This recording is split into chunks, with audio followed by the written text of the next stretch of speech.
As we were talking about day 2 at the DNC for Democrats. 9 News anchor Kyle Clark is at the DNC in Chicago. He's joining us now. And you've been talking to folks from Colorado who are there, finding out what they think of the Harris-Walz ticket.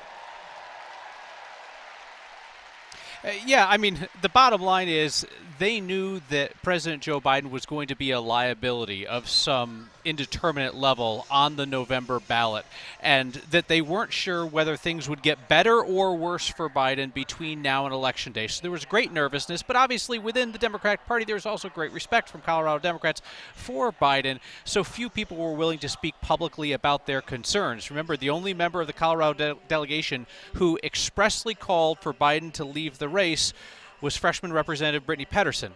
Michael Bennet suggested that he should go. Senator John Hickenlooper said much the same, but only Pedersen went out on that limb. So I think what you hear is a lot of relief for this fresh start that Colorado Democrats now know that they need to make something of.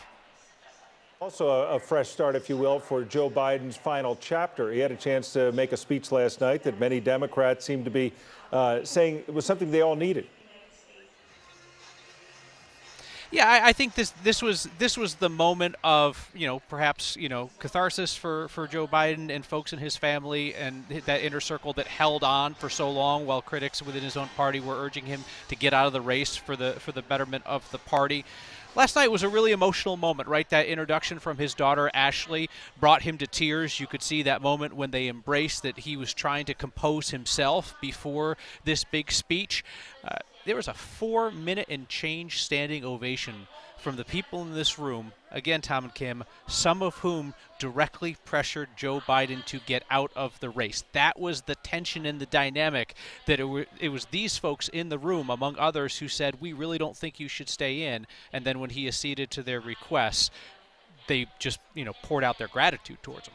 All right, it's going to be a big second night at the DNC, and then the sprint for the election itself is truly underway. Kyle, thanks very much.